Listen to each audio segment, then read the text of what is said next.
Good evening, you are tuning in to AWANI Tonight with me, Cynthia Ng. Pakatan unveils shadow budget, calls for 45 billion ringgit fiscal injection. And we take a closer look at the act of stalking and if it is time to make stalking a criminal offence in Malaysia. That's coming up.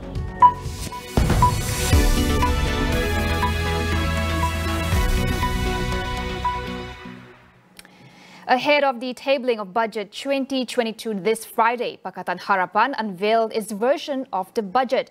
Among the highlights, a proposal for a 45 billion ringgit fiscal injection to address the impact of the COVID-19 pandemic and preparations for the endemic phase.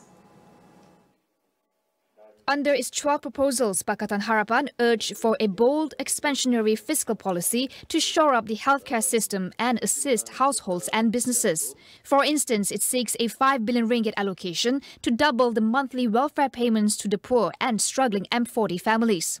It also wants at least 4 billion ringgit to be given to the Health Ministry to upgrade hospital capacity as well as medical equipment and human resources. The Budget 2022 strategy was presented by Opposition Leader Datuk Seri Anwar Ibrahim, Amanah President Muhammad Sabu, DAP's Tony Phua and few other lawmakers. Phua said that a total of 13 meetings were held with the government so that the proposal would be given due consideration in Budget 2022, which will be tabled in Parliament this Friday. Ahead of the Malacca election, Bersih 2.0 has called parties to promise stability in their election manifesto. The electoral watchdog suggested for parties to adopt an anti-hopping and political accountability law as part of its 5 institutional reforms. Other suggestions were for a state law that makes it compulsory for a new chief minister to undergo a confirmatory vote of no confidence after being appointed and to introduce a constructive vote of no confidence for the chief minister unless he can prove that he has the support of the majority.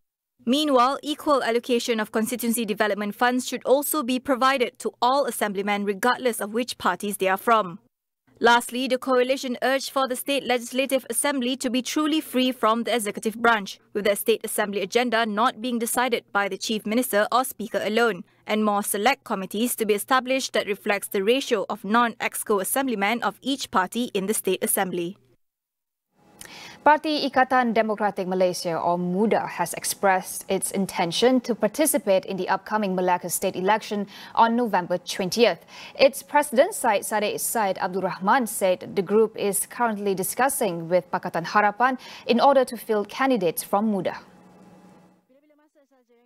According to him, MUDA would like to put their name as a party which intends to contest together in the spirit of opposition bloc to bring about change. MUDA was set up on September 17th last year, but its registration as a political party has yet to be approved by the Registrar of Societies.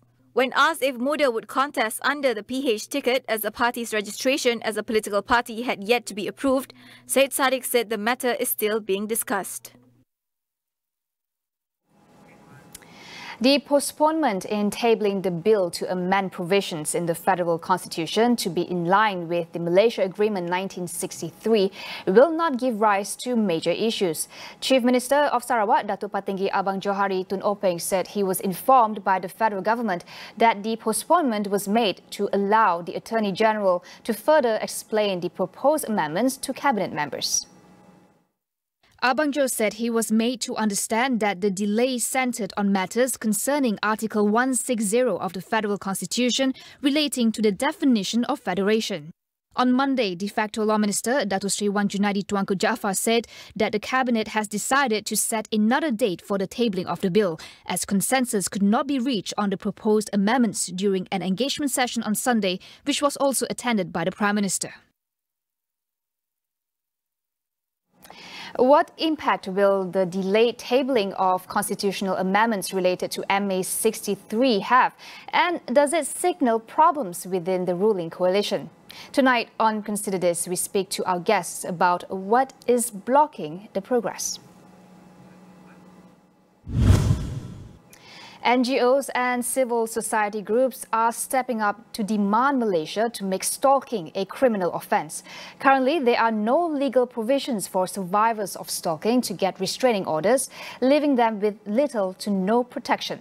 Women's aid organisation's Yuren Chong said it is time to make stalking a crime. So currently, if somebody threatens you or somebody damages your property, or trespasses, these things can be considered as crimes and the police can take action. But say if somebody is just following you around repeatedly, somebody's contacting you repeatedly, they're not explicitly threatening you, but clearly it's harmful, clearly it can escalate. At that moment, there's nothing the police can do really to help. And that is why we see more and more countries adopting stalking, specific stalking legislation, or specifically making stalking a crime. UK, Singapore, US, so many countries, and this is not really a crime yet in Malaysia. But clearly we can see the pattern, someone following you around, somebody repeatedly contacting you. That's something that will cause you fear and distress. And 36% of Malaysians say they have experienced this, and more, 39% of women say they have done this. So it causes fear, it causes distress, it can escalate to harm. Murder victims, oftentimes, most of the times, 90% of the times, according to studies, die murdered, but that is preceded by stalking. So if we can stop stalking, we can prevent stalking itself, but also prevent further harm from happening to many people. He said that thousands of women in Malaysia had experienced stalking, and far too often survivors suffer harm. Some are even killed by their stalkers. So the first step is very straightforward. We need to make stalking an offence. We need to make protection orders available to persons who are being stalked, so that if anyone is being stalked, if someone's following you around, contacting you in a way that's making you scared or fearful or stressed, you can go to the police, and the police can help you. You can go to the police and get protection orders. So we need to identify stalking as a crime. And in fact, draft legislation has already been prepared by government agencies working with WAO as well as the Bar Council. So we urge, and this has been in the works for the past couple of years already, and that's why we urge the Law Minister to not further delay this effort, to prioritize this and make sure this year we want to see stalking tabled as an offence. We will take a quick break. Stay with us.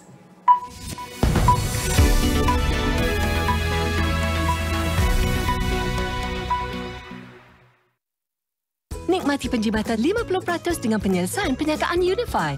Dengan penyelesaian pemasaran digital, bina laman web anda sendiri. Tingkatkan kemahiran digital anda dan capai lebih ramai pelanggan. Layari unify.com.my/SME Grant hari ini.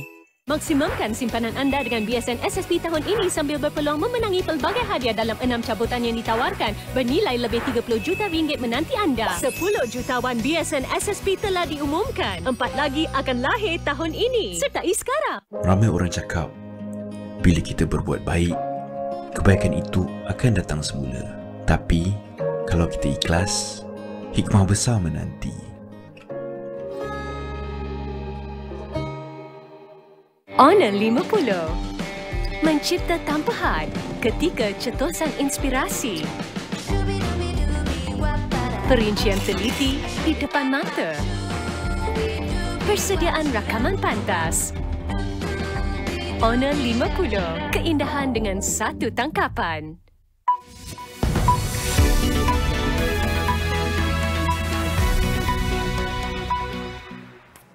Welcome back. The recent decision by Australia, the UK and the US to deepen their security and defence ties through the establishment of AUKUS has triggered much debate on the underlying dynamics in the region. European Commission Vice President Josep Borrell said the bloc's Indo-Pacific strategy is about scaling up and diversifying their political and economic partnerships across the region. Borrell said that EU strategy is inclusive of all our partners wishing to cooperate, including Malaysia and ASEAN. He added that the EU will work closely with Malaysia on how they can build on the new strategy in order to create win-win partnerships and further deepen the existing bilateral relationship. As far as China is concerned, Borrell said that the country is within the bloc's Indo-Pacific plans. He cited many areas of cooperation which include climate and biodiversity.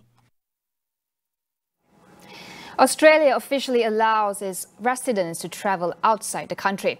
All fully vaccinated citizens and permanent residents will be able to leave the country without a special exemption from next Monday, as the country eases COVID restrictions amid a rise in vaccination rates. Australians have been unable to travel abroad for more than 18 months without a government waiver, while residents living abroad have been unable to return due to a cap on arrivals to slow the spread of COVID-19. The move comes just days after Sydney and Melbourne announced the lifting of quarantine rules for fully vaccinated inbound travellers, opening the door for residents who have been stuck abroad to finally return home. A US government panel has voted to recommend the Pfizer vaccine to be given to children aged 5 to 11. The Food and Drug Administration (FDA) experts backed the move, paving the way for emergency authorization within a matter of weeks. The FDA's expert panel determined that the benefits of having the jab outweigh any other health risks. The FDA and Centers for Disease Control and Prevention (CDC) are not bound by the panel's recommendation. They are expected to make their own decision within days. If regulators agree, shots could begin as early as late next week. Young children would get just a third of the dose given to teens and adults. The US is already giving the vaccine to those aged 12 and over. This latest decision affects some 28 million children in the US. On to developments in Sudan. Prime Minister Abdullah Hamdok has been returned to his home, but under heavy security. Army General Abdul Fattah al-Burhan has been under immense international pressure to release Hamdok following a power grab early this week. The United States had said it would suspend aid to Sudan. The European Union had also threatened to do the same. Sudan's army staged a coup just over 2 years into a delicate power-sharing agreement between the military and the civilian government after longtime autocrat ruler Omar al-Bashir was removed from power in 2019. Angry citizens took to the streets to protest against the military. It declared a state of emergency in Sudan and dissolved the government, drawing immediate international backlash.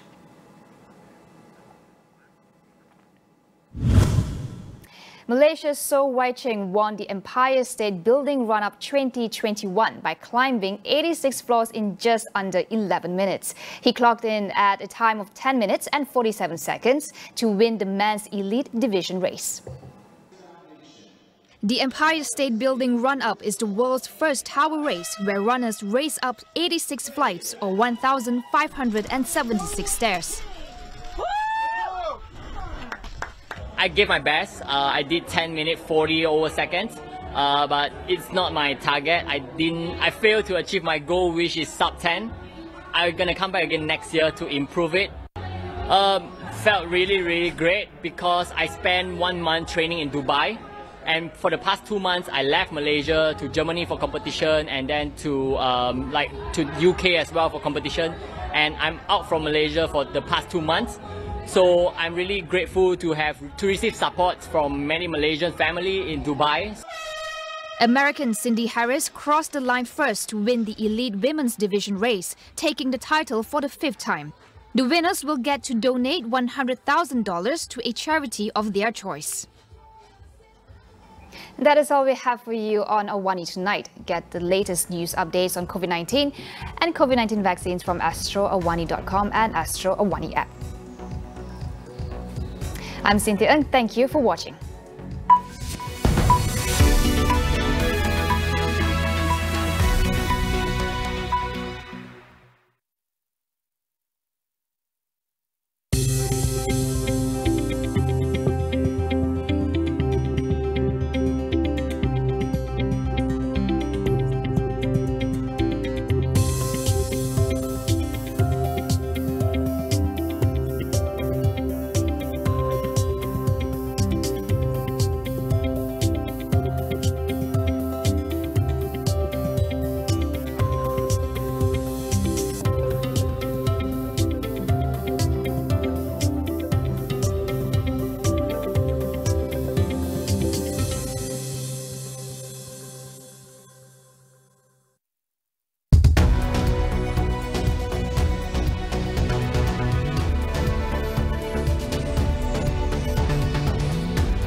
and good evening. I'm Melissa Idris. I'm Sharad Kuttin. Welcome to Consider This. This is the show where we want you to consider and then reconsider what you know of the news of the day. The tabling of several amended provisions of the Federal Constitution relating to the Malaysia Agreement 1963 has been delayed indefinitely. According to the MA63 bill was initially scheduled to be tabled in Dewan Rakyat yesterday, to be followed by a second reading on Thursday. But according to the de facto law minister, the tabling of the bill was delayed because a consensus could not be reached on some of the proposed amendments. Now, back in April of 2019, the then Pakatan Harapan administration had failed to get its MA63 constitutional amendments passed. So will this postponement be yet another setback in efforts to address the perception that the Federation has deviated from the agreement that led to the